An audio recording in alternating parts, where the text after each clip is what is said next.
So hello good evening to you all. कैसे हैं आप सारे लोग और कैसी चल रही है आपकी सारे लोगों की प्रिपरेशन। तो आज के इस वीडियो में हम डिस्कस करने वाले हैं प्राइमरीली इंडस वैली सिविलाइजेशन के बारे में। ओके एंड आप लोगों को थोड़ा थोड़ा सबको पता होगा, हल्का फुल्का आपने अपनी बेसिक एनसीईआरटीज़ में ज़रूर पढ़ा होगा इंडस वैली सिविलाइजेशन के बारे में। इस वीडियो में हम इसको कम्प्लीटली डिटेल में डिस्कस करेंगे, इंपॉर्टेंट मेजर एक्सपेक्ट को पढ़ेंगे, आर्टिफैक्ट्स को बड़ी डिटेल में पढ़ेंगे, सारे साइट्स को पढ़ेंगे, एसोसिएट जो आर्कोलॉजिस्ट हैं उनको पढ़ेंगे और उनकी क्या क्या थ्योरी है वो सारी चीज़ें हम देखेंगे। और लास्ट में हम डिक्लाइनेशन पढ़ेंगे इंडस वैली सिविलाइजेशन का, जो कि एक बहुत ही मेजर पार्ट है और एक बहुत बड़ी मिस्ट्री छोड़ के जाता है हमारे पीछे आज भी, क्योंकि हमें अब तक इसके कोई ठोस सबूत नहीं मिले ऐसे जिसमें हम बता सके कि हाँ इंडस वैली सिविलाइजेशन का जो पतन था या डिक्लाइन था वो इस तरीके से हुआ है।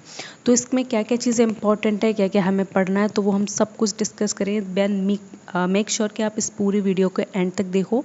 कोई भी पॉइंट ऐसा नहीं है जो आपको रहना चाहिए, क्योंकि आप एक रिदम में जब चलते हो, आपकी एक स्टोरी वाइज आप जिस चीज़ को सुनते हो देन आपकी वो एक हैबिट बन जाती है और उसी से आपको चीज़ें समझ में आने लगती हैं। आप कहीं भी एक चेन को ब्रेक कर देंगे बीच में से तो वो 2 पार्ट्स में डिवाइड हो जाएगी और मेनली क्या होता है कि वो चीज़ें फिर हमें समझ में नहीं आती हैं। तो चलो स्टार्ट करते हैं। तो हम यहाँ पढ़ने वाले हैं इंडस वैली सिविलाइजेशन के बारे में। सबसे पहले हम इसका इंट्रोडक्शन देखेंगे, इसका टाइमलाइन है अर्ली फेज़, मैच्योर फेज़ और लेटर फेज़।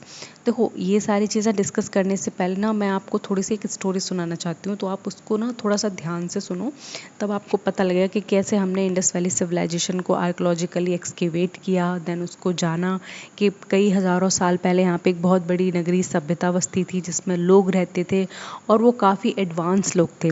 तो वो सारी मिस्ट्री क्या है या उसकी कहानी पीछे, तो देन इसको आप ना थोड़ा ध्यान से सुनना, ठीक है, क्योंकि मैं आपको कोई चीज़ डिक्टेट नहीं करा रही हूँ, मैं यहाँ पे कोई मैंने डाली नहीं है वो स्टोरी, मैं खुद से बता रही हूँ कि स्टोरी क्या है और ये निकला कैसे, ठीक है।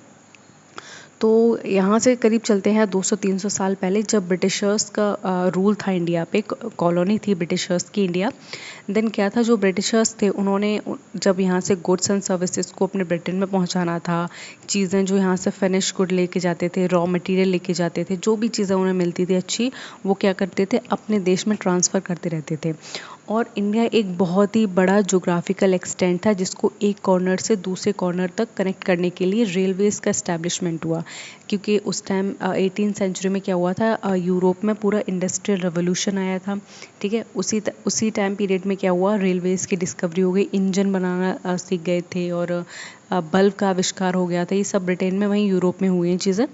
तो जब ब्रिटिशर्स को लगा इंडिया में कि हमें एक एक जगह से दूसरी जगह को हमें कनेक्ट करना चाहिए, तो हमें ना रेलवेज़ का इस्टेब्लिशमेंट इंडिया में भी करना चाहिए। प्राइमरीली उन्होंने अपने पर्पस के लिए रेलवेज़ को क्या किया, इंडिया में लाए, ठीक है। उन्हें पता लगा था कि मान लो कोई चीज़ ऐसी है जो राजस्थान में बहुत अच्छी से ग्रो कर रही है, कोई भी आप फूड प्रोडक्शन ले लीजिए, राजस्थान में बहुत अच्छे से ग्रो कर रहा है, लेकिन ब्रिटिशर्स को उसे कहाँ पहुँचाना है, ब्रिटिशर्स को मान लो उसे पहुँचाना है यूपी में पहुँचाना है, तो उसको कैसे ले जाएंगे, अगर वो कैरावंस के थ्रू ले जाएंगे, या फिर कैरावंस मोस्टली किसे कहते हैं, जो ऊँट होते हैं, गधे वगैरह होते हैं, जिनको बहुत ज़्यादा हंड्रेड्स ऑफ नंबर में उनकी पीठ पे लाद के जो सामान ले जाते हैं उनको बोलते हैं, ठीक है। बाकी चीज़ें क्या हैं इसमें, जब ब्रिटिशर्स को लगा कि नहीं हमें कुछ रिवोल्यूशन लाना चाहिए या फिर अपनी कोई चीज़ ऐसी लानी चाहिए जिससे उनके एडमिनिस्ट्रेशन में बहुत ज़्यादा इजाफा हो या फिर बहुत ज़्यादा उन्हें आसानी हो, ईज़ ऑफ डूइंग बिजनेस होता है, ठीक है। तो उसके बाद क्या हुआ, जब पूरे इंडिया में उन्होंने रेलवे ट्रैक बिछाने शुरू किए, देन फर्स्ट रेलवे ट्रैक जो आया था वो 1853 में आया था, जो कि ठाणे से मुंबई को कनेक्ट करता था। फिर धीरे धीरे वो एक सैम्पल के तौर पे था कि हम इसको इस्टेब्लिश करेंगे तो देखते हैं लोग क्या रिएक्ट करेंगे या फिर लोग इसको एक्सेप्ट करेंगे या नहीं करेंगे, क्योंकि लोगों में उस टाइम बहुत डर था। मतलब आप रेलवे के इंजन को देख के लोग भाग जा रहे थे, पता नहीं कौन सा राक्षस आ गया, उनको तो यही लगता था, क्योंकि we were not aware of technology and science. तो इस तरीके से जब थोड़ा थोड़ा हम हैबिचुअल हो गए कि हाँ ये क्या चीज़ है, ये रेलवेज़ है, ये इसलिए ट्रांसपोर्टेशन के काम आते हैं, इसमें हम भी बैठ सकते हैं, हम भी एक जगह से दूसरी जगह क्या कर सकते हैं, जा सकते हैं। तो उसके बाद क्या हुआ, एक सीरीज़ ऑफ डेवलपमेंट चलाई उन्होंने, ब्रिटिशर्स ने अपने ही लिए चलाई थी, लेकिन वो क्या था, वो हमारे देश में करके गए, तो सबको ये लगता है कि हाँ हमारे लिए करके गए हैं, हमें विकसित करके गए हैं, लेकिन उनका प्राइमरी गोल यही था कि वो सारे इंडिया को कनेक्ट कर पाएँ, जहाँ से भी जो चीज़ अच्छी मिल रही है वो उसको उसमें लोड कर पाएँ, वो सारे जो होते हैं अपार्टमेंट्स होते हैं, कैबिन्स होते हैं, जितने भी, उन सब में लोड कर पाएँ सामान को और एक जगह से दूसरी जगह उसको पहुंचा पाएँ। ठीक है, तो इसी तरीके से जब पंजाब साइड में जब रेलवे ट्रैक बिछाने की बारी आई, ठीक है, तो सरकार काम कर रही थी, बड़े बड़े कॉन्ट्रैक्टर्स थे, उन्हें काम दिया था कि आपको यहाँ पे रेलवे ट्रैक बिछाने हैं, तो आप यहाँ पे काम करवाओ। चलो बढ़िया है, ठीक है। तो फिर क्या होता है कि वहाँ पे जो लोकल मज़दूर होते हैं, तो जब अभी आप देखते हो जो रेलवे ट्रैक होता है उस पर जो ट्रैक होती है हमारी, वो आयरन की होती है और साथ में क्या होता है, उसमें जो गिट्टी होती है वो पड़ी होती है, बड़े बड़े स्टोन जिसे कहते हैं वो पड़े होते हैं। लेकिन उस टाइम क्या करते थे, हम ईंटों का यूज़ करते थे और लकड़ी जो होती थी, टिम्बर, उसका ट्रैक बनाते थे। स्टार्टिंग की बात कर रही हूँ, बहुत पुरानी। तो फिर क्या हुआ कि जो वहाँ पे जो काम कर रहे थे, लोकल वर्कर्स काम कर रहे थे, कॉन्ट्रैक्टर्स थे, वो सब लाइन बिछा रहे थे। तो वहाँ के वर्कर्स ने क्या किया, पास में बगल में बहुत सारे उन्हें मिट्टी में दबी हुई ईंटें मिली कुछ, तो वो लोग बस उसको जैसे देख लेते, अरे वाह, यहाँ तो मिट्टी में दबी हुई बहुत सारी ईंटें हैं, वो उसको बस साफ़ करना शुरू कर देते और जितनी भी सारी वहाँ पे ईंटें थी उन्होंने सारी की सारी रेलवे ट्रैक पे बिछा दी। बहुत ज़्यादा, मतलब हज़ारों में ईंटें बिछा दी उन्होंने। तब वहाँ पर जो ब्रिटिशर्स थे, उनके बहुत ज़्यादा नॉलेज उनकी काफ़ी अच्छी थी और वो साइंस में भी बहुत तरक्की कर चुके थे यूरोप में। और 18-19 सेंचुरी में पूरे यूरोप में एक इंटेलेक्चुअल रेवोल्यूशन भी चढ़ा था। इंडस्ट्रियल रेवोल्यूशन के साथ साथ यहाँ पे लोग नई नई डिस्कवरी कर रहे थे, नए नए थ्योरीज़ को इस्टेब्लिश कर रहे थे, टेलीस्कोप बना रहे थे या फिर यूनिवर्स की पढ़ाई कर रहे थे, प्लैनेट्स की थ्योरी दे रहे थे। तो उसी डायरेक्शन में क्या होता है, एक मेजर सेक्ट ऑफ पीपल होता है जो आर्कोलॉजिस्ट कहलाते हैं। ठीक है, जो आर्कोलॉजी के बारे में बहुत ज़्यादा इन्हें इंटरेस्ट होता है, जो पुरानी चीज़ों को बहुत ज़्यादा जानते हैं, पढ़ना जानते हैं, या फिर पुरानी चीज़ों से बहुत ज़्यादा फैसिनेट होते थे। वो सोचते थे कि हम क्यों ना रीराइट करेंगे कुछ ऐसी चीज़ों को जो ह्यूमन हिस्ट्री में बहुत हज़ारों साल पहले हुई हैं। आप अगर ह्यूमन हिस्ट्री में आप ह्यूमंस के एवोल्यूशन के बारे में पढ़ते हो तो हम कहते हैं हम जो एप्स थे उनसे बने हैं। देन उसमें हम कई सारे फेजेस में बट गए थे। कुछ लोग थे जो लैंड पर रहने लगे थे और कुछ लोग ऐसे थे जो क्या करते थे, पेड़ों पे रहते थे। वो पेड़ों पे जो रहते हैं वो आज भी एप्स हैं, और हम जो लैंड पे रहने लगे हमने धीरे धीरे एवोल्यूशन किया और ह्यूमन बींग्स बन गए। तो ये एक थ्योरी है जो कि बहुत सालों में निकल कर आई है, बहुत सालों बाद दी, लेकिन इसकी स्टडी करने के लिए, इसको समझने के लिए क्या था, बहुत पहले ही स्टडी हो चुकी थी। जो लोग थे उन्होंने पढ़ाई करना शुरू किया था और पूरे दुनिया में आर्कोलॉजिकल एविडेंसेस को सर्च कर रहे थे। तो तभी जब ब्रिटिशर्स वहाँ पर आए, उन्होंने विज़िट किया, देखा कितना रेलवेज़ का काम हो गया है, कितना काम नहीं हो गया है। तो उन्होंने देखा कि ये जो मज़दूर हैं या फिर जितने भी लोग वहाँ पे कारीगर काम कर रहे हैं, तो ये ईंटें कहाँ से लेकर आ रहे हैं। तो जब उन्होंने देखा पास के छोटे मोटे जो गांव हैं वहाँ से बड़े बड़े माउंट्स हैं। माउंट्स का मतलब होता है मिट्टी का ढेर। तो बड़े बड़े माउंट्स, उसके अंदर बहुत सारी ईंटें दबी हुई हैं, बहुत सारी। तो पहले उन्होंने कहा कि ऐसा कैसे हो सकता है, इतने सारी ईंटें एक जगह पर दबी हुई हैं, और कहीं कहीं सेमी स्ट्रक्चर्स भी मिले उन्हें। जिस तरीके सेमी स्ट्रक्चर्स का मतलब होता है एक घर जैसे बना है और अचानक से वो आधा उसकी दीवारें वगैरह गिर जाएं, छत गिर जाए, लेकिन जो उसके जो वॉल्स होती हैं वो खड़ी रहें। ठीक है, या फिर उसके अंदर कोई किचन वगैरह बनी थी, उसका स्ट्रक्चर वैसा का वैसा बना रहे। तो ऐसी चीज़ें देखने को मिली। तो जब ब्रिटिशर्स थे उन्होंने कहा ये तो बहुत ज़्यादा कोई पुरानी चीज़ लग रही है। तो उसके बाद उन्होंने ऑफिशियल रिपोर्ट बनाई किस तरीके से हमें इंडिया में हमें जब रेलवे को बिछा रहे हैं तो हमें ऐसे ऐसे बहुत पुरानी चीज़ें मिली हैं। तो उन्होंने तो बस आर्कोलॉजिस्ट थे वहाँ के, वो बहुत ज़्यादा फैसिनेट हो गए कि चलो भाई इंडिया चलो, अपने झोले वोले बांध लो, इंडिया में भी कुछ बहुत पुराना मिला है, हम वहाँ पे जाके क्या करेंगे, स्टडी करेंगे। तो जो रेलवेज़ का काम था वो वहाँ पे रोक दिया गया, उसका ट्रैक कहीं और से निकाल दिया गया था, बाद में ये बताया। और साथ में ये हुआ था कि जितना भी वहाँ पे काम हो रहा था या फिर जितना भी ईंटें वगैरह थी या फिर जितनी भी चीज़ें वहाँ से लोग ले जा रहे थे, उनको क्या किया, उनको मना कर दिया। उस एरिया को एक्सकेवेट कराया, पूरा एरिया खाली कराया। देन एक बहुत ही प्रॉपर, बहुत लार्ज स्केल पर उसकी स्टडी की गई। देन वहाँ पर समझ में आया कि ये जो लोग रहते थे, जो ये घर बने हैं, ये हज़ारों साल पहले रहते थे और ये यहाँ पर क्या करते थे, इनका पूरा एक नगर था। जब ये बात पता लगी कि ये नगर था तो भाई फिर तो और ज़्यादा वो हो गया। फिर जो इंडियंस थे, जो इंडियंस आर्कोलॉजिस्ट थे, जो इंडियन आर्कोलॉजी को पढ़ते थे या फिर वो भी चाहते थे कि हम भी कुछ ऐसी चीज़ों को खोजें, हम भी इतिहास लिखें, तो वो लोग भी बहुत ज़्यादा फैशनेट हो गए और उन्होंने ब्रिटिशर्स के साथ मिलकर क्या किया, इस पूरे रीजन में वो भी लग गए कि हम भी आपके साथ ढूंढेंगे कि क्या चीज़ें हैं क्या नहीं है। तो इस तरीके से उन्होंने जब देखा कि यहाँ पे सफाई की तो ये नगर मिला, थोड़ी देर और सफाई की और जगह, तो जब उन्होंने ये सारी चीज़ें साफ़ की, देखा, तो उन्हें पता लग गया कि यहाँ पे एक बहुत बड़ा शहर था कोई, जो डूब चुका था कम्प्लीटली या फिर जो पूरी तरीके से ख़त्म हो चुका था। एक सभ्यता, या फिर एक सभ्यता किसे कहते हैं, जब लोग मिलके एक पर्टिकुलर ट्रेडिशन को फॉलो करें, पर्टिकुलर लाइफस्टाइल को फॉलो करें और वो चीज़ों को समझें। तो ये सारी चीज़ देख के लोगों को पता लग गया कि यहाँ पे पहले के लोग रहते थे, वो इस तरीके से रहते थे, उनके ये बर्तन थे। अब आप थोड़ा सा 1853 का टाइम देखो, हम लोग कैसे बर्तन यूज़ कर रहे होंगे या फिर हम कैसे कपड़े पहन रहे होंगे, हमारी ज्वेलरी कैसी होगी।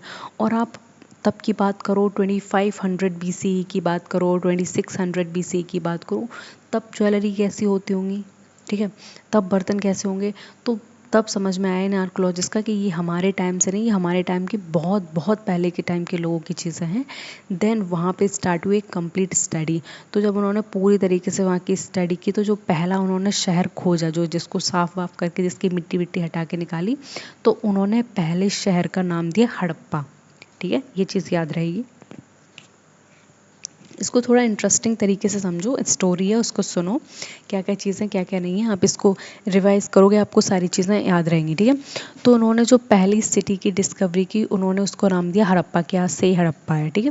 फिर उसकी क्या बात होता है कि उन लोगों ने उस पूरी सिविलाइजेशन का नाम हड़प्पा सिविलाइजेशन रख दिया, जिसको हड़प्पन सिविलाइजेशन भी कहते हैं और इंडस वैली सिविलाइजेशन कहते हैं।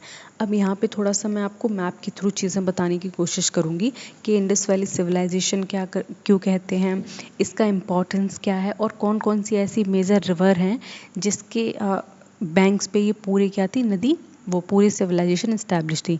तो देखो, आप अगर प्रेजेंट डे की बात करो तो कुछ यहाँ पे इस वाले रीजन से निकलती है इंडस, सिंधु नदी जिसे कहते हैं, और वो इस तरीके से बहती है। देखो, जहाँ पे मैंने ये रेड कलर की मैं आपको पेन चला रही हूँ ना, उस पर थोड़ा सा फोकस रखो, ठीक है। ये है हमारी सिंधु नदी। ये नदी बहुत बहुत बहुत पुरानी और प्राचीन नदी है, बहुत बहुत ज़्यादा चौड़ी नदी है, मतलब इसके वाटर का वॉल्यूम बहुत ज़्यादा है, ठीक है, बहुत बड़ी नदी है इसे कहते हैं। और साथ में क्या है, ये पाकिस्तान में भी बहती है, अभी तो डिवीज़न हो गया है, लेकिन पहले जब डिवीज़न नहीं था तो पूरा जो इंडस वैली सिविलाइजेशन है वो किसके नाम से जानी जाती थी, हिंदुस्तान के नाम से जाती थी, कि इंडिया में इंडस वैली सिविलाइजेशन है। साथ में क्या होता है कि जो ये पूरी नदी है इसका नाम क्या था, हिंदी में हम इसको सिंधु कहते हैं और इसको इंग्लिश में इंडस कहते हैं, ठीक है। तो इसको इस इंडस रिवर के किनारे ये पूरी सिविलाइजेशन थी, इसलिए हिस्टोरियंस ने या आर्कोलॉजिस्ट ने इसका नाम क्या रख दिया, इंडस वैली सिविलाइजेशन, ठीक है। तो इसका इंडस वैली सिविलाइजेशन नाम कैसे पड़ा, ये आपको पता लग गया, ठीक है। और जो इंडस वैली सिविलाइजेशन है उसका डेट पीरियड कितना है वो भी आपको पता लग गया। दूसरा पता लग गया आपको इसका हड़प्पन सिविलाइजेशन नाम क्यों रखा, वो भी पता लग गया। तो 3 चीज़ें आपको यहाँ से कवर हो गई, ठीक है। और आपको ये यहाँ पता लगा कि हमने कहाँ से चीज़ें उठाई, मतलब कहाँ से ये अचानक से सिविलाइजेशन की हमने खोज की, वो आपको शॉर्ट स्टोरी पता लगी। बाकी क्या मिला क्या नहीं मिला, कहाँ कहाँ मिला, वो चीज़ें हम आगे डिस्कस करेंगे, ठीक है। तो देखो, यहाँ पे ये बहुत मेजर रिवर है और ये जितनी भी आपको ब्लू लाइंस दिख रही है ना, ये जो छोटी सी, ये इसकी ट्रिब्यूटरीज हैं। देखो, ट्रिब्यूटरीज क्या होती हैं, जब छोटी मोटी नदियाँ किसी बड़ी नदी में जाके मिलती हैं तो उन छोटी नदियों को उस नदी की ट्रिब्यूटरी कहते हैं, ठीक है। तो जिस तरीके से ये वाली लाइन है जो मैंने अभी ड्रॉ की है, ये चेनाब रिवर है, ठीक है। और ये वाली जो रिवर है, ये देखो, ये हरे रंग की, ये घग्गर और हाकरा, हाँ हाकड़ा है। और ये यहाँ से देखो, यहाँ पे ये रावी नदी गई है, ठीक है, ये झेलम नदी गई है और यहाँ से ये सतलज नदी गई है। तो इस तरीके से ये मेजर 5 नदियाँ हैं, बाकी और भी सारी नदियाँ हैं छोटी मोटी जो यहाँ से जाके मिलती हैं। आप अगर ऊपर का मैप देखोगे तो वहाँ से भी कुछ ब्लू लाइंस आके इस बड़ी सिंधु नदी में मिल रही हैं। तो जो पूरी सिविलाइजेशन है वो इसी नदी के आसपास इस्टेब्लिश की थी, यहीं पे सारे लोग रहे थे। अब आपके मन में डाउट आ रहा होगा कि नदी के पास ही सिविलाइजेशन क्यों थी, इतना पूरा मेजर एरिया पड़ा है इंडिया का खाली, वहाँ पर ये सिविलाइजेशन क्यों नहीं थी और कहीं नहीं थी। तो देखो, अगर हम ह्यूमन हिस्ट्री के बारे में पढ़ें, थोड़ा अच्छे से जानें डिटेल में, तो सबसे पहले जब हमने रहना शुरू किया ग्रुप्स में, तो हम क्या करते थे, हम हंटिंग एंड गैदरिंग करते थे। हम ग्रुप में जाके क्या करते थे, हंटिंग किया करते थे बड़े बड़े जानवरों की, फिर उन्हें मार के खाया करते थे। और जब डिस्कवरी ऑफ फायर हुई, देन हमने उसी मांस को पका के खाना शुरू कर दिया। तो इस तरीके से हमारी लाइफ में क्या आया, थोड़ा थोड़ा चेंजेस आने लगे। लेकिन आपको पता है बेसिक नीड ऑफ सब्सिस्टेंस क्या है, हमारा वाटर है, एयर है। तो लोगों को पानी के लिए बहुत दूर ना जाना पड़े, इसलिए क्या करते थे, वो पानी के आसपास ही अपने घर बना लिया करते थे। अगर आप आज भी देखोगे ना प्रेजेंट डे, तो जितनी भी नदियां हैं, जितनी भी इस पूरे विश्व में नदियां हैं, उन सारी नदियों के आसपास डेंसली पॉपुलेटेड एरिया है। मतलब लोग भरे पड़े हैं। आपने भी अगर कहीं देखा होगा, अपने आसपास देखा होगा, या आपने कभी बड़े बड़े शहरों के बारे में पढ़ा होगा, तो आपने उसमें देखा होगा ध्यान से कि सारे जितने भी एरियाज़ हैं, चाहे आप सूरत की बात कर लो, चाहे आप कानपुर की बात कर लो, चाहे लखनऊ की बात कर लो, और इस सिंधु नदी पे इतने सारे स्टेट्स पड़ते हैं उनकी बात कर लो, तो यहाँ लोग बहुत ज़्यादा हैं। क्योंकि लोगों को क्या चाहिए, वाटर की अवेलेबिलिटी चाहिए। ऐसा तो है नहीं कोई ये बोलेगा कि नहीं नहीं आप हमें सूखे एरिया में डाल दो, हम पानी पानी हम देख लेंगे। नहीं, पहला सब लोग यही देखते हैं, पहला सोर्स ऑफ वाटर देखते हैं कि पानी कहाँ से आएगा, देन सैनिटेशन देखते हैं, ठीक है, फिर रीज़न देखते हैं, और सेफ्टी वगैरह ये सारी चीज़ें तो हम देखते ही देखते हैं। तो जब लोगों ने स्टार्ट किया साथ में रहना और करना, तो वो सारे लोग क्या हुआ, नदी के किनारे सेटल्ड हो गए आराम से। क्योंकि यहाँ की लैंड जो होती थी, नदी के किनारे के आसपास लैंड, वो फर्टाइल होती थी। और फर्टाइल लैंड पे क्या होता था, खेती अच्छी होती थी, फसल अच्छी आती थी। तो इन्हीं सारी वजह से लोग क्या हो गए, एक दूसरे के पास इकट्ठा होते गए और यहीं रहते गए। और जब यहाँ की नदी, यहाँ की ज़मीन जब उन्हें बहुत ज़्यादा सूटेबल लगी, तो उन्होंने जो कच्चा हाउस थे उनकी जगह परमानेंट हाउसेस बनाना शुरू कर दिया।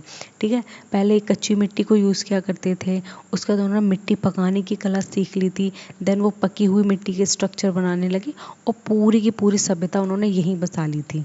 ठीक है, यहाँ तक चीज़ें समझ में आ गई होंगी मेरे ख्याल से, कैसे हुआ, क्यों हुआ, और किस नदी के किनारे बसे थे, और नदी के किनारे होने से इन्हें क्या फ़ायदा थे। तो वो सारी चीज़ें आपको अच्छे से चीज़ें समझ में आ गई होंगी। ठीक है, तो फिर हम आगे देखते हैं आगे क्या क्या चीज़ें हैं इसमें पढ़ने के लिए। किधर गई मेरी पेन, बड़ी जल्दी गायब हो जाती है। चलो कोई ना। हाँ, तो इसमें फर्स्ट हम देखेंगे इंट्रोडक्शन। सबसे पहले हम इसकी टाइमलाइन को समझेंगे। Early phase 3300 to 2600 BC। देखो, हमने ना ये हड़प्पन जो है सिविलाइजेशन, उसको 3 फेजेस में बांट रखा है। एक अर्ली फेज में बांटा है, दूसरा मैच्योर फेज में, और तीसरा लेट फेज में। तो इन 3 फेजेस में बांटने का देखो क्या पर्पज़ है। जो अर्ली फेज थी वो बहुत ज़्यादा प्रीमेच्योर एज थी। लोगों ने बस हल्के फुल्के मकान बनाए थे, या फिर हल्के फुल्के ही रह रहे थे, या फिर उनके पास कोई बहुत अच्छी प्लानिंग नहीं थी कि हमें किस तरीके से मकान बनाएं, कहाँ पे रहें, क्या करें। ठीक है, तो लेकिन वो रहते थे ग्रुप्स में, तब भी रहते थे। तो उस पूरे पीरियड को हम अर्ली फेज पढ़ते हैं। देन हम दूसरा पढ़ते हैं मैच्योर फेज।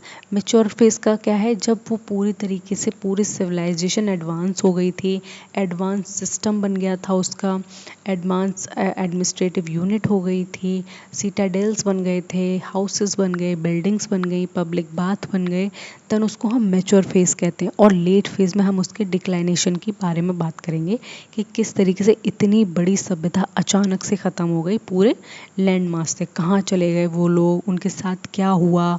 क्योंकि हम देखो कहीं भी रहते रहते हैं तो हम उस जगह का ख्याल रखते हैं।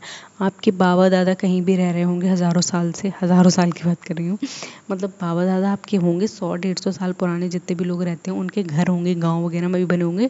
तो आप लोग ऐसा नहीं कि उसको अबंडन कर देते हो, पूरी तरीके से छोड़ देते हो, या फिर उस पर मिट्टी डाल देते हो इतने बड़े मकान में, ऐसा नहीं होता है ना।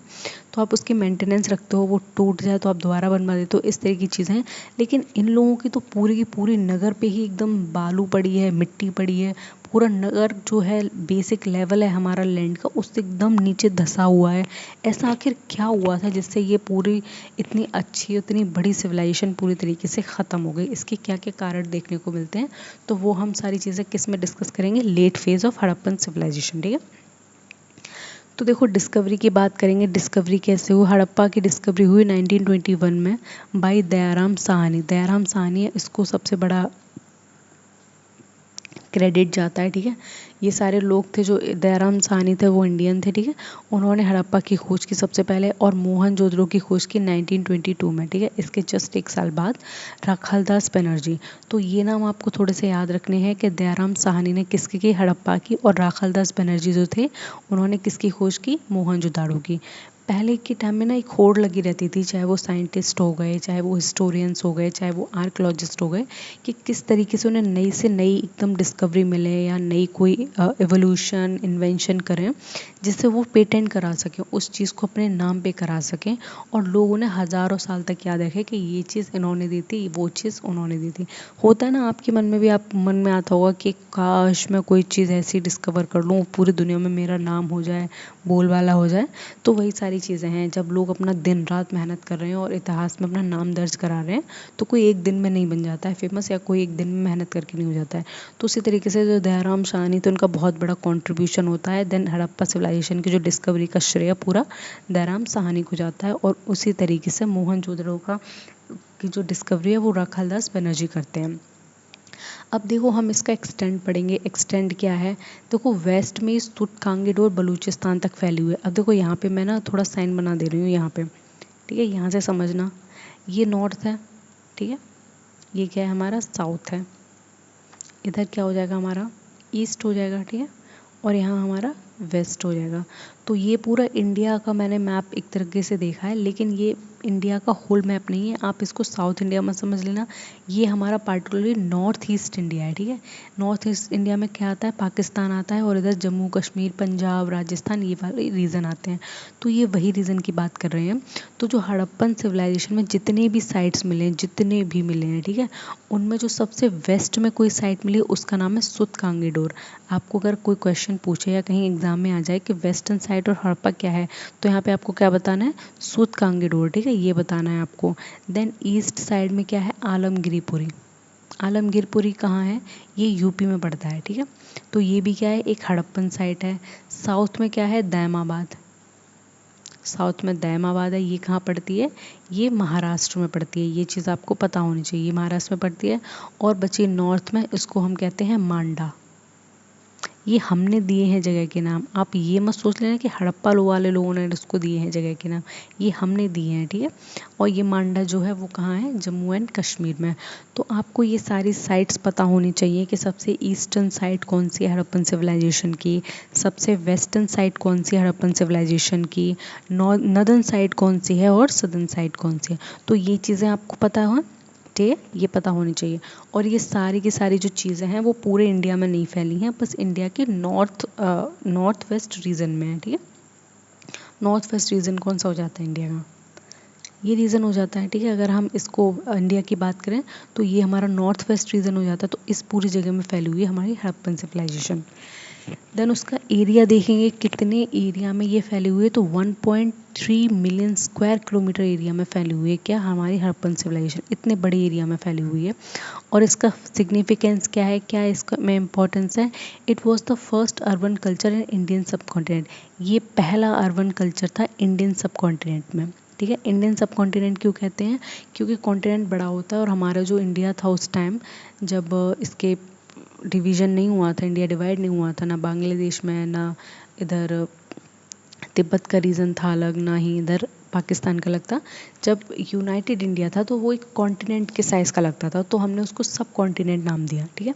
तो जो हड़प्पन सेंटर है, हड़प्पन सिविलाइजेशन है, वो अर्बन कल्चर के लिए बहुत ज़्यादा फेमस है कि अर्बनाइजेशन था, लोग अर्बन तरीके से रहते थे। अब अर्बन में और रूरल में क्या फ़र्क है, आप अगर गाँव में चले जाओ तो आपको वो rural economy, rural culture, rural tradition दिखता है, और वहीं आप कहीं छोटे बड़े शहर में रह रहे हो, ठीक है, वहाँ अर्बन चीज़ें दिखती हैं, ठीक है। वहाँ पे आपको टाउन प्लानिंग दिखेगी, किस तरीके से घर बने हैं, हर कहीं पे आपको सड़कें दिखेंगी और गली दिखेंगी, हर कहीं पे आपको सीवेज का सिस्टम दिखेगा, ठीक है। तो ये अर्बन कल्चर के फीचर्स होते हैं, और हड़प्पा उस टाइम एक अर्बन कल्चर था।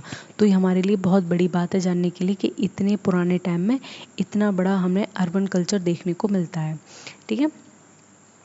तो हम यहाँ पे फेजेस ऑफ हड़प्पन सिविलाइजेशन को डिस्कस करेंगे कि हड़प्पन सिविलाइजेशन के कौन कौन से मेजर फेजेस थे और उन मेजर फेजेस में कौन कौन से कंट्रीब्यूशन या कौन कौन से काम हुए हैं। तो उसके कितने इंपॉर्टेंट सारे फेजेस थे, उन सारी चीज़ों को हम डिस्कस करेंगे, ठीक है। तो इसमें सबसे पहले आपको देखने को मिलता है प्री हड़प्पन और the early Harappan stage. Pre Harappan में क्या क्या इंपॉर्टेंट चीज़ें थी, ठीक है, तो हम वो चीज़ें डिस्कस करेंगे और वहाँ के लोगों ने क्या करना शुरू किया था इस पूरे फेज़ में, वो चीज़ें हम समझेंगे। सबसे पहले है एग्रीकल्चरल सेटलमेंट्स। लोगों ने क्या किया था, जो वहाँ पे पहले से लोग रह रहे थे, वो हड़प्पा एक जो अर्बन सिविलाइजेशन है वहाँ तक पहुँचे कैसे। आप अगर किसी घर देखते हो, कोई भी घर देखते हो, बहुत आलीशान सा घर देखते हो, आपके मन में होगा भाई ये घर तो कमाल का लगता है, बना कैसे होगा। सबसे पहले उसकी नींव डाली गई होगी, ठीक है, फिर उसमें ब्रिक्स खड़ी की गई होंगी, सीमेंट उस पर लगाया होगा, प्लास्टर हुआ होगा, देन उसके बाद जाके पेंट वगैरह होके तब उस पर दूसरी मंजिल बनी होगी, ठीक है। तो जब तक पहली मंजिल नहीं बनेगी तब तक दूसरी मंजिल पे आप कैसे पहुंचोगे।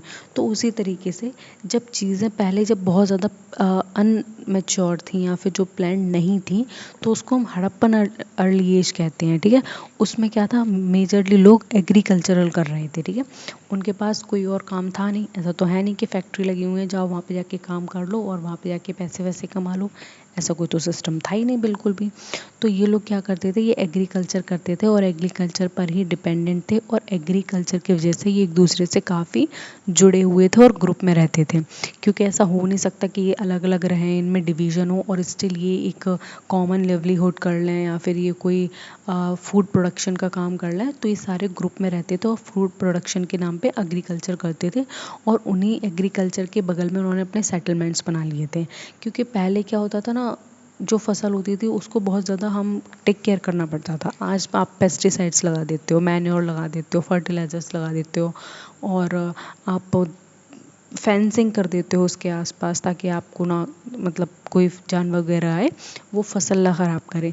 लेकिन उस टाइम के जो लोग थे उनमें इतनी समझ नहीं थी, वो क्या करते थे, वो बेचारे वहीं रहते थे, उस फसल की दिन रात देखभाल करते थे, फिर उन्हें जाके जो फूड प्रोड्यूस मिलता था भाई उनकी आत्मा खुश हो जाती थी कि चलो मेहनत का फल मिल गया हमें। तो इस तरीके से एग्रीकल्चरल सेटलमेंट्स का मतलब यही है कि जब उन्होंने एग्रीकल्चर शुरू कर दिया उसके बाद उन्होंने वहाँ पे आसपास घर बनाने शुरू कर दिए, क्योंकि एग्रीकल्चर को वो छोड़ के जा नहीं सकते थे, क्योंकि उसको भाई टाइम टाइम पे पानी चाहिए, उसको टाइम टाइम पे क्या चाहिए, नराई बोलते हैं जिसको वो करते हैं, पता नहीं मुझे ऐसे कुछ बोलते हैं लोकल भाषा में, मुझे नहीं पता, जिसमें अनवांटेड प्लांट्स होते हैं वो हम निकाल देते हैं। जो क्रॉप्स होते हैं, क्रॉप प्लांट होते हैं, उसमें से हम अनवांटेड प्लांट्स को निकाल देते हैं, वो प्रोसेस होती है, ठीक है।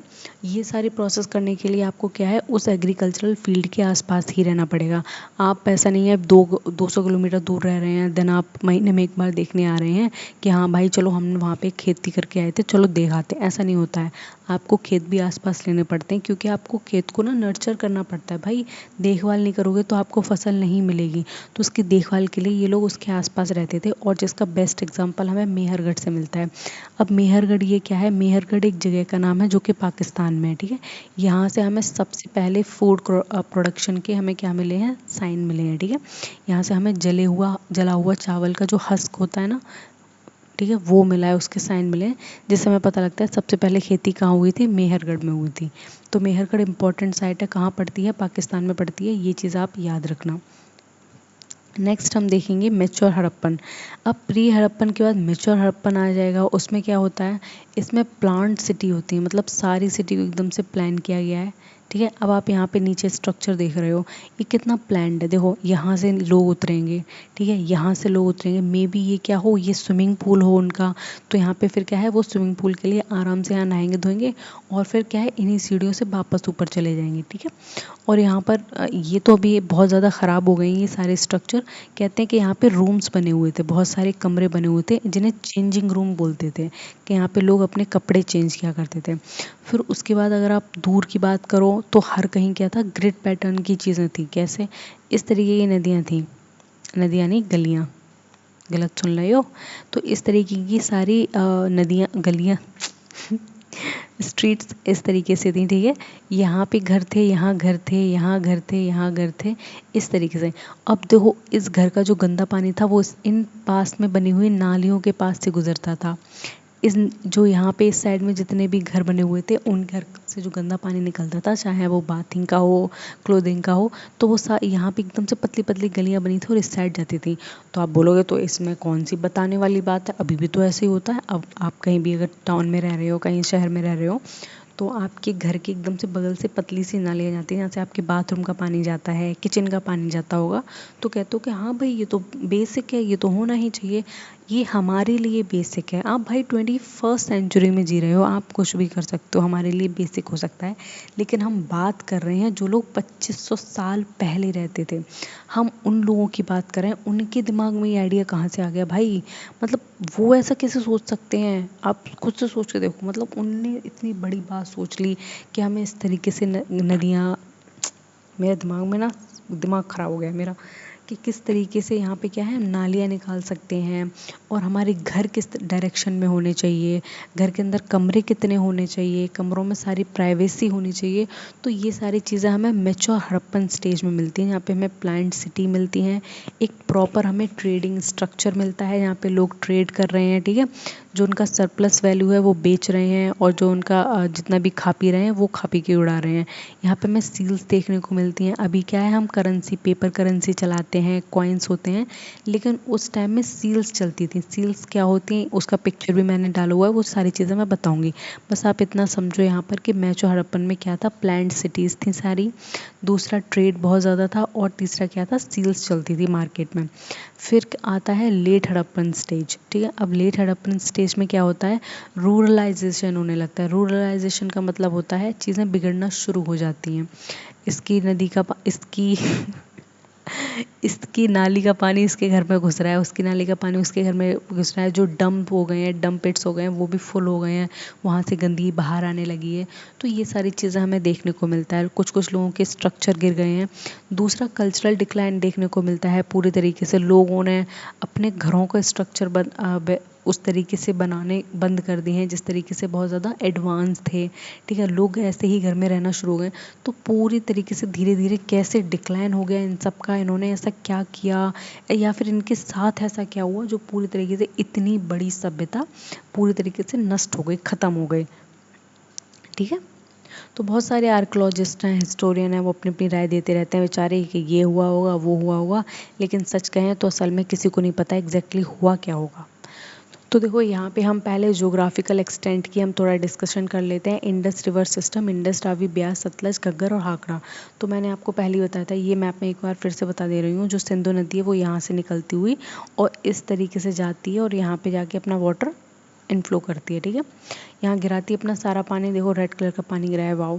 और यहाँ से छोटी छोटी नदी, चाहे वो हो गई हमारी रावी नदी हो गई, ब्यास हो गई, सतलज हो गई, और चेनाब, चेनाब ऊपर पड़ती है, मैंने नीचे बना दिया। तो ये सारी नदी इस बड़ी सी नदी में गिरती हैं। इसको मैं थोड़ा सा और डार्क कर देती हूँ ताकि लगे कि हाँ ये बड़ी वाली नदी है। तो इस बड़ी वाली नदी में सारी नदी क्या करती हैं, मिल जाती हैं, जिनको हम ट्रिब्यूटरी कहते हैं, और अपना पानी जाके इस नदी में गिराती हैं। और जितनी भी सेटलमेंट्स है वो हमें यहाँ देखने को मिलते हैं। यहाँ लोग रह रहे हैं, यहाँ लोग रह रहे हैं, यहाँ लोग रह रहे हैं, ठीक है। इस साइड पे लोग रह रहे हैं, यहाँ पे कुछ लोग यहाँ रह रहे हैं, कुछ लोग यहाँ रह रहे हैं, ठीक है, और कुछ लोग वहाँ रह रहे हैं। तो हमने देखा कि इस पूरे एरिया में लोग फैले हुए हैं। इस पूरे रीजन में क्या है, पूरी हड़प्पन सिविलाइजेशन फैली हुई है। तो हमने इसको डायरेक्शन दी, ठीक है। कैसे डायरेक्शन, हमने इसको इस पार्ट में डिवाइड कर लिया इस तरीके से। तो हमने देखा जो वेस्टर्न इसका पार्ट है वहाँ पे कौन सी साइट है, सूतकांगीडोर, ठीक है। याद रखना, मुझे याद है लेकिन आप याद रखना अच्छे से। ये कौन सी साइट है, ये है सूतकांगीडोर। तो चलो बढ़िया है। सबसे नॉर्थ में कौन सी साइट हमने देखी थी, बताओ, सोच के बताओ। हमने नॉर्थ में सबसे पहले और सबसे नदर्न में कौन सी साइड देखी थी? ऑफ कोर्स हमने मांडा देखा था, ठीक है। ये मांडा कहाँ है, जम्मू एंड कश्मीर में, जम्मू कश्मीर याद रहेगा, चलो बढ़िया है। फिर हमने देखा था ईस्ट में सबसे ईस्टर्न साइड कौन सी है, तो आपने बोला था कि यूपी में आलमगिरपुरी है, ठीक है, आलमगिरपुरी। तो ये चीज़ याद रखी। फिर हमने बोला था अच्छा चलो साउथ में बताओ, साउथ में सबसे कौन सी साइड है, तो आप ये क्या बोलोगे कि महाराष्ट्र में है, दैमाबाद, ठीक है। दैमाबाद कहाँ है, महाराष्ट्र में। तो ये सारी साइट्स के हमने नाम यहीं डिस्कस कर लिए हैं। तो ये चीज़ें याद रहेंगी, ये चीज़ें बहुत ज़्यादा इंपॉर्टेंट है। आपको लग रहा होगा अरे हटावा इसको, नहीं, क्वेश्चंस आएंगे यहीं से बन के आएंगे। सबसे नदर्न मोस्ट साइड कौन सी है, सबसे सदर्न मोस्ट साइड कौन सी है, वेस्टर्न कौन सी है और ईस्टर्न कौन सी है, और आपको ये चीज़ पता होनी चाहिए, ठीक है। एक एक चीज़ जो भी इसमें इंपॉर्टेंट, मैं सब कुछ बता रही हूँ, एक एक पॉइंट टू द पॉइंट मैं कवर करा रही हूँ। देन आपको ज़्यादा कुछ सोचने की ज़रूरत नहीं है, जो जो इंपॉर्टेंट है बस मैं टिक कर दूँगी कहाँ है कहाँ है। अब देखो 1000 से ज़्यादा हमें साइट्स मिली हैं। सोच रहे हो 1000 से ज़्यादा सेटलमेंट्स उन्होंने बनाए हुए थे इस पूरे रीजन में। कुछ लोग यहाँ रह रहे हैं, कुछ लोग यहाँ रह रहे हैं, कुछ यहाँ रह रहे हैं। तो इस तरीके से हमें 1000 से ज़्यादा सेटलमेंट देखने को मिलते हैं जब हम पूरी तरीके से एक्सकेवेशन करते हैं इस हड़प्पन सिविलाइजेशन का, ठीक है। तो ज्योग्राफिकल एक्सटेंट आपको समझ में आएगा किस तरीके से ज्योग्राफी की फैली हुई है और कहाँ तक फैली हुई है, ठीक है। और इसके सारे मेजर हमने डिस्कस कर लिए हैं इसकी साइट्स, ठीक है। अब हम इसमें पढ़ेंगे आगे major sites and their special feature. सबसे मेजर साइट्स पढ़ेंगे, कौन कौन सी मेजर साइट्स हैं, इंपॉर्टेंट हैं, जो ग्लोरियस तरीके से बोल सकते हैं, और उनके स्पेशल फीचर क्या हैं। उनको देखो, हर साइट को हम ना इक्वल वेटेज नहीं दे सकते। मान लो एक जगह है, वहाँ पे बहुत ज़्यादा एक तरीके से बोल सकते हैं साइंस एंड टेक्नोलॉजी ने ग्रोथ की है, ठीक है। और बहुत ज़्यादा वो लोग बहुत ज़्यादा पढ़े लिखे हैं, इंटेलेक्चुअल हैं, लिटरेट लोग हैं, हाई लिटरेसी है, विमेंस को इक्वल राइट है, विमेंस भी एकदम एडमिनिस्ट्रेटिव पोजीशन पे बैठी हैं। और उसी के जैसा एक दूसरा भी बगल में क्या है, शहर है, वो भी शहर है, वो भी शहर है। तो और उसमें सारी चीज़ मॉडरेट है, मतलब ऐसा भी नहीं है कि बिल्कुल ख़राब है। तो आप उन दोनों को एक सेम पैरामीटर पे नहीं नाप सकते। अगर आपसे कोई बोले ना कि किस सिटी में रहना प्रेफर करोगे, तो आप झट से बोल दोगे कि मुझे ना उस सिटी में रहना है जहाँ पे साइंस टेक्नोलॉजी है, जहाँ पे बहुत ज़्यादा पढ़े लिखे लोग रह रहे हैं, जो इक्वालिटी समझते हैं, जो फ्रेटर्निटी की बात कर रहे हैं, मुझे वहाँ रहना है। और लेकिन आपको ये पता है कि सिटी वो भी है, सिटी वो भी है, लेकिन आपने किसको वेटेज दिया, आपने पहली वाले को वेटेज दिया, क्योंकि वहाँ पे कुछ चीज़ें ऐसी हैं जो बहुत ज़्यादा ख़ास हैं, जो उस दूसरी सिटी से उसको अलग बनाती हैं। तो ऐसी ही कुछ मेजर सिटी हमें हड़प्पन सिविलाइजेशन में देखने को मिलती हैं, जो दूसरी साइड से कुछ खास हैं और जिनमें कुछ स्पेशल फीचर्स भी हमें देखने को मिले हैं। तो वो स्पेशल फीचर्स क्या हैं और वो मेजर साइट्स क्या हैं, तो वो सारी चीज़ें हम इसमें देखेंगे, ठीक है। ठीक है, तो सबसे पहले इसमें हम पहली सिटी देखेंगे और उसके इम्पॉर्टेंट फीचर्स के बारे में डिस्कस करेंगे। देन इसमें सबसे पहले हमारी आ जाती है प्यारी सी हड़प्पा सिटी, ठीक है। हड़प्पा बहुत ज़्यादा इम्पॉर्टेंट थी और मैंने पहले ही बताया था आपको कि हड़प्पा वो पहली सिटी थी, पहली साइट थी जिसको एक्सकेवेट किया गया था। और किसने किया था, इसके सुपरवाइज कौन थे, सुपरवाइज़र दयाराम साहनी, ठीक है, याद रहना चाहिए आपको। तो यहाँ से हमें क्या मिली, हमें यहाँ से मिली है ग्रीनरीज। देखो ग्रीनरीज क्या होती हैं, आप इसको अगर मैं बिल्कुल उसमें बोलूँ तो कुठियाँ बोलते हो, कुठियाँ किसे कहते हैं। देखो जो टीन होती है, ठीक है, टीन, और टीन की क्या होती है, बहुत बड़े बड़े एकदम से स्ट्रक्चर बना देते हैं जिसमें हम क्या करते हैं, अपने गेहूँ हो गए, सरसों हो गई, चावल हो गए, इनको स्टोर करके रखते हैं, ठीक है। तो हमें जो हड़प्पा है, हमें वहाँ से भी ग्रीनरीज के साइन मिलते हैं। हमें यहाँ पे बहुत बड़ी बड़ी ग्रीनरीज देखने को मिली हैं जिसमें प्रोबेबली ये लोग क्या रखते होंगे, अपना खाना रखते होंगे। अपना खाना बना बनाया नहीं, मतलब जो बेचारे खाएंगे पूरे सीज़न, क्या खाएंगे, बरसात में क्या खाएंगे, तो वो सारी चीज़ों को ये लोग यहाँ स्टोर करके रखते थे। एंड द बरियल साइट्स हमें यहाँ से देखने को मिली हैं। बरियल साइट्स का मतलब होता है जब कोई ख़त्म हो जाता है देन उसको हम दफन कर देते हैं, या फिर कुछ लोग हिंदू धर्म में तो जला देते हैं, तो उनको हम बरियल साइट्स कहते हैं जहाँ पे दफन कर देते हैं। तो जो हड़प्पा के लोग थे उनमें कोई ऐसा सिस्टम नहीं था कि लोगों को जला दिए पूरी तरीके से, ठीक है। वो सब लोग क्या करते थे, वो लोगों को दफन कर दिया करते थे। तो यहाँ के जो बरियल साइट्स हैं वो बहुत ज़्यादा इंपॉर्टेंट है, ठीक है। तो आपको ये चीज़ पता होनी चाहिए, हमें बरियल साइट्स यहाँ पे देखने को मिले हैं। दूसरा हमें क्या देखने को मिला है, ग्रीनरीज देखने को मिली हैं, ठीक है। ये चीज़ पता रहेगी ना आराम से। दूसरा हम बात करेंगे मोहनजोदाड़ो की, ठीक है, मोहनजोदड़ो की बात करेंगे। उसमें हमें क्या क्या मिला है, तो हमें यहाँ से ग्रेट बाथ मिला है। अब ये ग्रेट बाथ क्या है, आगे मैंने इसकी बहुत अच्छी सी पिक्चर डाली हुई है, वो मैं दिखाऊंगी आपको। हमें यहाँ ग्रेट बाथ का साइन मिलता है, ठीक है। और साथ साथ में हमें क्या है, यहाँ असेंबली हॉल के हमें साइन मिलते हैं। ये असेंबली हॉल क्या था, मैं वो भी चीज़ आपको बताऊंगी। कैसी ये उल्टी चल रही है आज तो ये क्या है, असेंबली हॉल के भी हमें ट्रेसेस मिले हैं यहाँ पे मोहनजोदड़ो से। धौलावीरा में हमें क्या मिला है, धौलावीरा भी एक साइट है, यहाँ से हमें मिलते हैं वाटर कंजर्वेशन के साइन के। लोग उस टाइम क्या करते थे, वाटर कंजर्वेशन की प्रैक्टिस को अपनाते थे, ठीक है। उनके लिए वाटर कंजर्वेशन करना बहुत ज़्यादा इंपॉर्टेंट था। अब कितने सही लोग थे, देखो आज हमें वाटर कंजर्वेशन से कुछ लेना देना नहीं है, बट इन लोगों को बहुत था। साथ में हमें साइन बोर्ड मिले हैं। साइन बोर्ड क्या होते हैं, अच्छे से जानते हो, किसी चीज़ को हमें बताना हो, यहाँ पे हम बोर्ड्स लगा देते हैं, ठीक है। यहाँ पे स्कूल का साइन लगा होता है, तो इस तरीके से हमें बहुत सारे साइन बोर्ड्स मिलते हैं जिस पे हमारी क्या लिखी हुई है, इंडस स्क्रिप्ट लिखी है। अब ये लोग तो बनाएंगे नहीं साइन बोर्ड कि यहाँ पे स्कूल है, कि जब ग्रीन सिग्नल हो जाए तब हमें वॉक करना है, और जब रेड सिग्नल हो जाए तो हमें रुक जाना है। भाई बिल्कुल नहीं बनाएंगे, ये हड़प्पन के लोग हैं, उनमें कुछ बस इनके पास कुछ नहीं है, ठीक है। हाँ, लेकिन उस टाइम के हिसाब से बहुत कुछ है, लेकिन अभी के टाइम के हिसाब से कुछ नहीं है। तो यहाँ पे हमें साइन बोर्ड मिलते हैं जिस पे क्या लिखा है, हड़प्पन की स्क्रिप्ट लिखी है पूरी, ठीक है। नेक्स्ट साइट हम देखते हैं इंपॉर्टेंट, जिसका नाम है लोथल। हमें लोथल में एक बहुत ज़्यादा इंपॉर्टेंट साइट मिलती है जो गुजरात में, यहाँ पे हमें डॉकयार्ड मिलता है। अब ये डॉकयार्ड क्या होता है, देखो जो पोर्ट सिटीज़ होती हैं जहाँ पे नाव आके खड़ी होती हैं, जितने भी बड़े बड़े आते हैं, फिर वहाँ से सामान लोड और अनलोड होता है, पता है ना। हाँ पता है सबको, तो उसको डॉकयार्ड कहते हैं।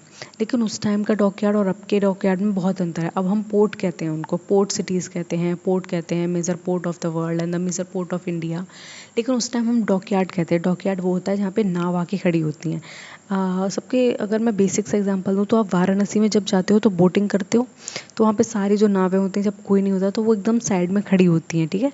तो उस जगह को हम डॉकयार्ड कहते हैं। तो हमें ऐसा साइन हमें कहाँ से देखने को मिलता है, लोथल से देखने को मिलता है, जहाँ हमें एक डॉकयार्ड के साइन मिलते हैं। एंड बीड मेकिंग इंडस्ट्री मिलती है। बीड मेकिंग का मतलब होता है मन का, होता है मन का, जैसे मोती वगैरह मान लो आप, तो वो बनाए जाते हैं। ऐसी इंडस्ट्री हमें देखने को मिली है। अब इंडस्ट्री का मतलब ये नहीं है जो आप प्रेजेंट इंडस्ट्री समझ लो, 5 लोग बैठ गए हैं, थोड़े छेनी हथौड़ी लेके वो खटपट खटपट कर रहे हैं, उसको हमने इंडस्ट्रियल साइट नाम दे दिया कि यहाँ पे लोग करते थे क्या, इंडस्ट्री थी इनकी, यहाँ पे ये लोग प्राइमरीली चीज़ को बनाते थे। जब वो प्रॉपर तैयार हो जाती थी फिर अगले दिन उसको मार्केट में बेच के रुपए पैसे कमाते थे, ठीक है। नेक्स्ट साइट हम देखेंगे कालीबंगन। कालीबंगा क्या है, यहाँ से हमें मिले फायर अल्टर्स। अब ये फायर अल्टर्स क्या होते हैं, देखो हवन वगैरह में तो सब बैठते हो, हवन वगैरह सब करते हो, ठीक है। तो हवन में जब हम बैठते हैं तो वो आपने हवन कुंड देखा है, अभी तो बहुत छोटे से आते हैं, प्लास्टिक के आते हैं, प्लास्टिक के बता रही हूँ पीतल के आते हैं, मेरे घर पे भी है। तो जो हवन कुंड होता है उस टाइम ऐसे नहीं होते थे। पहले क्या होता था, बहुत सारे ऋषि मुनि, बहुत सारे परिवार के लोग क्या करते थे, साथ में बैठ के हवन करते थे। तो एक बहुत बड़ा ईंटों का स्ट्रक्चर बनाया जाता था और उसके आसपास बैठ के वो लोग हवन करते थे। तो वो जो ईंटों का स्ट्रक्चर था वो ऐसा नहीं था कि हवन करके उसको गिरा देते, नहीं, उस हवन करने की पहले के टाइम में एक परमानेंट जगह होती थी। ऐसा नहीं कि वहाँ पे हवन कर रहे हैं फिर थोड़ी देर हवन हटा दिया वहीं खाना खा रहे हैं बैठ के, ऐसा नहीं होता था। लैंड की कोई कमी नहीं है इनके पास, और हवन करना तो बहुत ज़्यादा सेग्रेट चीज़ है। तो ये क्या करते थे, उस जगह को रिजर्व रखते थे, प्रिजर्व करके रखते थे कि यहाँ पे हवन ही होगा और हवन के अलावा यहाँ कुछ नहीं होगा। तो बाय द टाइम वो सारी चीज़ें जब डिक्लाइन हो गई, वो सारी चीज़ें जब ख़त्म हो गई हड़प्पन सिविलाइजेशन के, तो हमें फिर भी पता लग जाता है कि इस जगह पे हवन होता था। तो हमने उनको फायर अल्टर्स नाम दिया है, ठीक है। तो ये हमें कहाँ से मिले, ये हमें कालीबंगन से मिले जो कि राजस्थान में जगह है।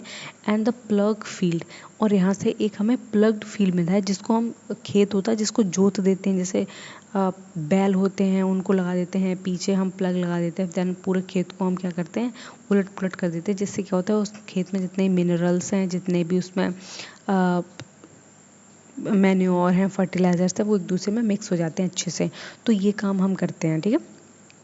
नेक्स्ट इंपॉर्टेंट साइट है बनवाली। अब बनवाली से हमें क्या मिला है, यहाँ से हमें प्री और मैच्योर हड़प्पन फेजेस के साइन मिले हैं, ठीक है। अब मुझे यहाँ पे दोबारा डिस्कस करने की ज़रूरत नहीं है प्री हड़प्पन क्या है और मैच्योर हड़प्पन फेज क्या है, ठीक है। तो यहाँ से हमें वो साइन मिलते हैं। दूसरा एंड लास्ट हमें राखी गढ़ी में देखो क्या मिलता है, लार्जेस्ट साइट इन इंडिया। जो राखी गढ़ी है वो हमारे इंडिया में सबसे बड़ी साइट है, ठीक है। यहाँ पे इंडिया की बात की गई है और मोहनजोदड़ो सबसे बड़ी साइट है किसकी, इंडस वैली सिविलाइजेशन की। तो ये डिफरेंस आपको याद होना चाहिए। इंडिया में अगर हम अभी बात करें तो राखी गढ़ी सबसे बड़ी साइट है, और इंडस वैली सिविलाइजेशन की सबसे बड़ी साइट कौन सी है, मोहनजोदड़ो है, ठीक है। देखो यहाँ पे मैंने पिक्चर डाली है ग्रेट बाथ ऑफ मोहनजोदड़ो। अभी मैं पीछे आपको चीज़ें बता रही थी, सारी चीज़ों को मैंने एक एक करके डिस्कस किया कि यहाँ पर ये मिला है, वहाँ पर वो मिला है, उसकी वो स्पेशलिटी थी, उसकी वो थी। तो वो जो इम्पॉर्टेंट जो साइट है और उसमें से जो मोहनजोदड़ो जो हमें मिला है एक्सकेवेशन में, तो वहाँ से मिला है हमें ग्रेट बाथ। अब ये ग्रेट बाथ देखो, ये इसका प्रॉपर स्ट्रक्चर है। आप ये बीच में देख रहे हो, ये सीढ़ियाँ बनी हैं, अगर गौर से देखो ये सीढ़ी बनी है सारी की सारी, ठीक है। ये सीढ़ी बनी है एक करके, और ये जो पोर्शन है वो कैसा है, वो थोड़ा सा नीचा पोर्शन है और खाली पोर्शन है। इस साइड भी सीढ़ियाँ बनी है, पिक्चर पूरा नहीं है, इस साइड से भी उतरने के लिए सीढ़ी बनी है। तो जो हिस्टोरियंस हैं, जो आर्कियोलॉजिस्ट है, वो ये कहते हैं मे बी ऐसा होता होगा, ये एक स्विमिंग पूल होगा, ठीक है। लेकिन ये स्विमिंग पूल कॉमन पीपल के लिए नहीं होगा, ये स्विमिंग पूल और द ग्रेट बाथ उन लोगों के होगा जो यहाँ के रूलर्स हो गए होंगे, या फिर वो बहुत ज़्यादा इम्पॉर्टेंट ओकेज़न पे यहाँ पे नहाते होंगे, या फिर ऐसा हो सकता है कि जैसे कोई राजा बनने वाला हो तो वो राजा एक होली बात होता है ना, वो लेता हो। आपने इंडियन हिस्ट्री में बहुत ज़्यादा पढ़ा होगा, बहुत ज़्यादा मूवीज़ में देखा होगा कि कोई भी राजा वगैरह बनने से पहले गंगा नदी में डुबकी लगाता था, यमुना नदी में डुबकी लगाता था। क्यों लगाता था? क्योंकि उन सारी नदी को हम पवित्र मानते हैं और इसलिए। तो उसी तरीके से एक ब्रिटिशर्स अनुमान लगाते हैं कि शायद है, ठीक है, कि शायद ऐसा होता होगा। ये बात है बाथरूम, मतलब बाथरूम नहीं, बात ही है टोटली, ग्रेट बात जिसको हम कह रहे हैं, कि यहाँ पे ना जो रूलर्स होते होंगे या फिर जो एलिट क्लास होते होंगे, रूलर की फैमिली की क्लास होते होंगे, वो सारे लोग यहाँ पे क्या करते होंगे, नहाते होंगे, वो भी किसी स्पेशल ओकेजन पे। तो ऐसे हमें साइन देखने को मिलते हैं कहाँ से, मोहनजोदड़ो से, ठीक है। नेक्स्ट हम इसमें देखेंगे टाउन की प्लानिंग देखेंगे कि चलो भाई इन्होंने टाउन कैसा प्लान किया है, वो सारी चीज़ें भी हम यहाँ पे डिस्कस कर लेंगे आराम से। And the hallmark of urban civilisation, इसका फीचर्स क्या है टाउन के। ग्रिड पैटर्न की बात करते हैं सबसे पहले कि यहाँ पे क्या था, ग्रिड पैटर्न की इस्टेब्लिशमेंट थी जो नॉर्थ साउथ और ईस्ट वेस्ट में कटी हुई थी। ग्रिड पैटर्न पहले ही बता चुकी हूँ, इस तरीके से सारी क्या थी, गलियाँ थी। ये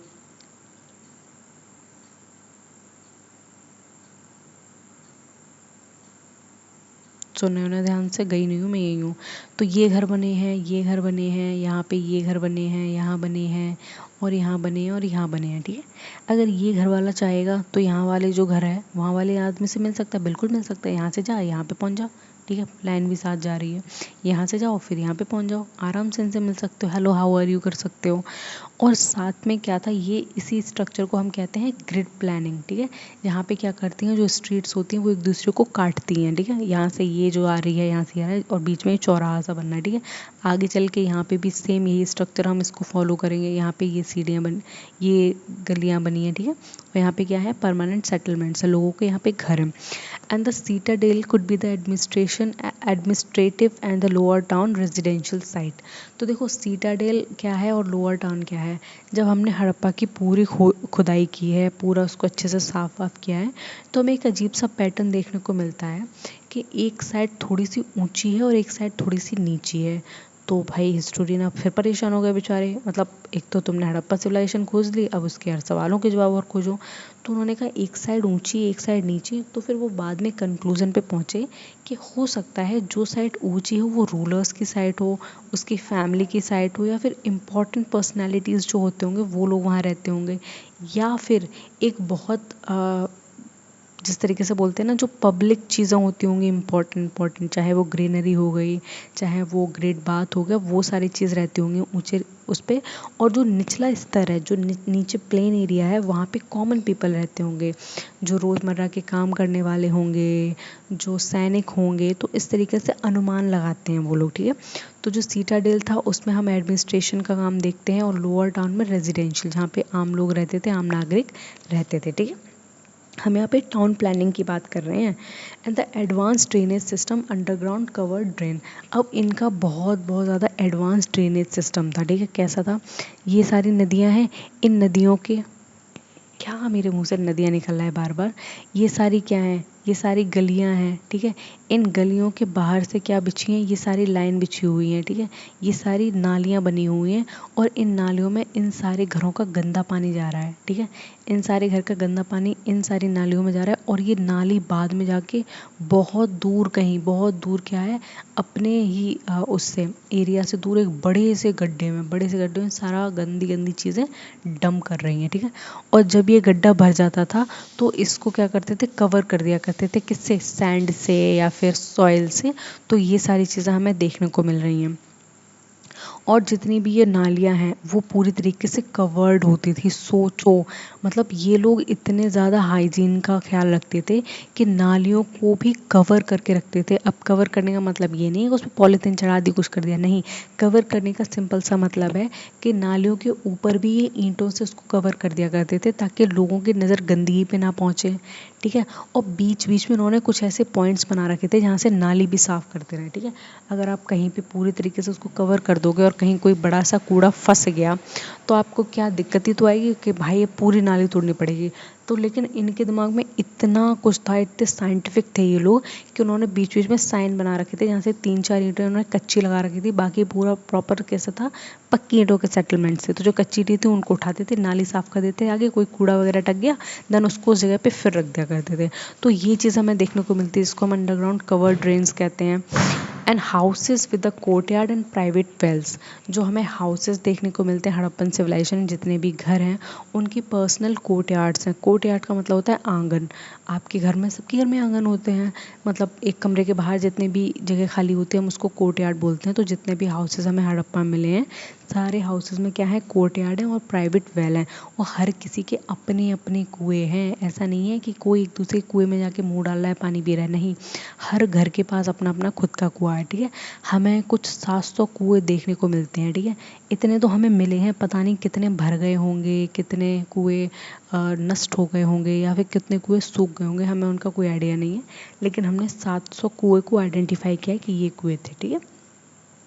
और यहाँ पे देखो एक इंटरेस्टिंग बात बताने की ये है कि ये लोग सिर्फ घर में कुएं नहीं बनाते थे, घर के बाहर कुएं बनाते थे। अब घर के बाहर कैसे, आपका घर है, आप अपने घर के बाहर एक कुआं बना दो तो आप किस पर्पज़ से बनाओगे, आपके घर में तो ऑलरेडी है, तो आप ये सोच के बनाओगे कि चलो कोई बात नहीं है, जो दोपहर में या फिर जो बहुत ज़्यादा गर्मी होती है तो जो भी लोग आसपास से निकलते हैं गुजरते हैं तो वो हो सकता है बेचारे प्यासे हों, तो उनके लिए क्या करते हैं ये लोग कुएं खोद देते थे और वहाँ पे कुछ भी रख दिया करते थे जिससे पानी निकाल के जो राहगीर होते थे वो पानी निकाल के पी लिया करते थे, ठीक है। तो इस तरीके की सोच भी थी लोगों की। We are called so called Indians.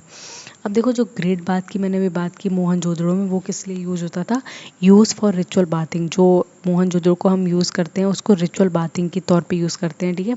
कोई ऐसी परंपरा रहती होगी या फिर रही होगी जिसमें राजा क्या करता होगा, उस ग्रेट बात में डुबकी लगाता होगा। पॉलिटिकल ऑर्गेनाइजेशन के बारे में पढ़ लेते हैं भाई, आखिर पॉलिटी कैसी थी, कैसे क्या लोग थे, कितने राजा थे, कौन कौन राज करता था, कौन कौन पिटता था और कौन कौन पीटता था, ठीक है। यही हो रहा है भाई आज के समय में, भाई जो सरकार है वो पीट रही है जनता को और जनता पिट रही है भयंकर तरीके से। तो फिर हम यहाँ पे पॉलिटिकल ऑर्गेनाइजेशन के बारे में पढ़ेंगे, वो क्या कहती है, there is no clear evidence of kingship.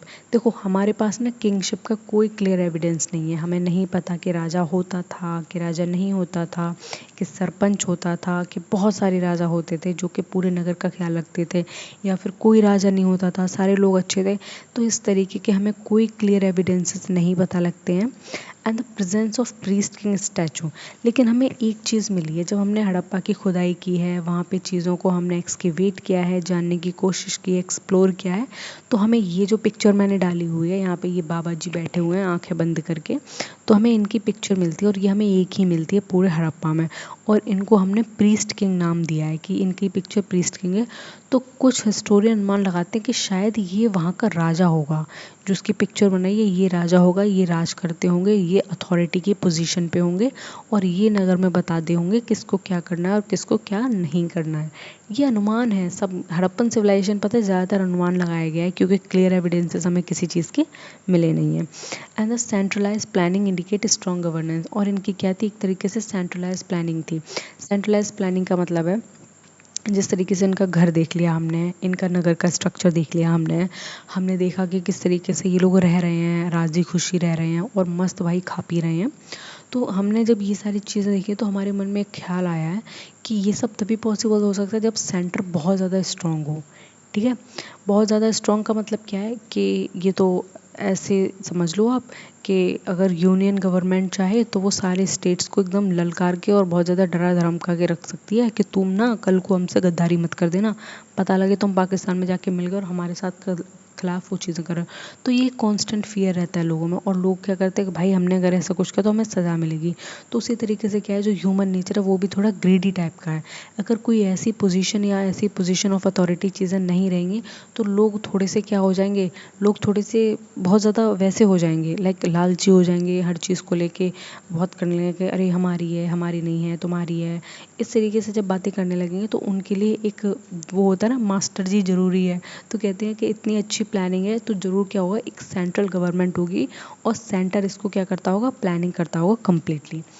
ठीक है, तो यहाँ तक मेरे ख्याल से सारे लोगों को सारी चीज़ें समझ में आ गई होंगी, कोई इशू नहीं होगा, कोई कैसी भी दिक्कत नहीं होगी। ठीक है, देन हम हमारी वीडियो यहीं पे स्टॉप करते हैं, क्योंकि ये मैंने फर्स्ट पार्ट था इसका पढ़ाया था। ठीक है, ये अभी ख़त्म नहीं हुए, इसके आगे भी हमें बहुत कुछ पढ़ना है, बहुत सारी चीज़ें हैं।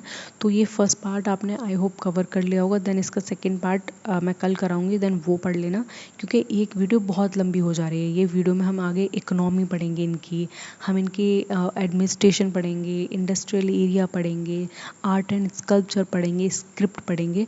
ठीक है, तो मैंने यहीं तक कवर कराऊंगी इस फर्स्ट वीडियो में। देन नेक्स्ट वीडियो में आप पूरा का पूरा मैं डिक्लाइनेशन की एक बहुत बड़ी थ्योरी बताऊंगी, जो जो बहुत बड़ी है। ठीक है, तो इसको एक पार्ट में कवर कर नहीं पाएंगे क्योंकि बहुत टाइम ले लेगा, जितना था मैंने उसमें पढ़ाया है।